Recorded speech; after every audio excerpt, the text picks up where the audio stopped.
funny. You think I brought you in to make my other driver quit? Listen, he's cocky, he's arrogant, he's got a lot to learn. You were cocky, you were arrogant, and you had a lot to learn. I'm not here to hold anyone's hand. I'm here to race. No, you're not.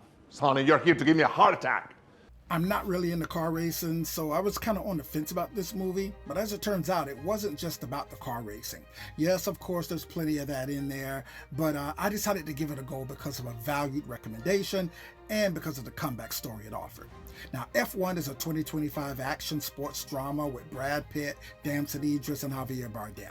The movie revolves around Sonny Hayes. Now, he's this ex-Formula One driver whose career gets ended in this terrible car accident that he had on the track during a race. Now, fast forward 30 years later, and the owner of a Formula One team convinces Sonny to come back in a race alongside the team's cocky-ass, attention-loving rookie.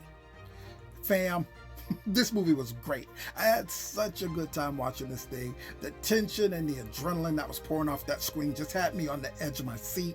They managed to have the camera set up in the cars. That way it was giving you that first-person view from the vehicle, putting you right there in the action. The cinematography, the visuals, the editing, and sound design, it was totally immersive. I was like on and on, rocking back and forth, dodging shit that wasn't even there. It doesn't waste the majority of the time with behind-the-scenes, boardroom, sports drama bullshit. The drama is these characters, both from different worlds and eras, both with reputations, tempers, egos, and a desire to not only be the best, but to prove that they deserve to be there. Of course, they are gonna bump heads. Young guy dislikes older guy. Old guy has to teach young guy a lesson. It's a classic trope that we wouldn't expect anything less from. But when the smoke clears, you're left with a turbo-fueled summer movie that's coming in at 2.5 hours, which I think was a tad bit too long for this movie, but it doesn't make it any less enjoyable.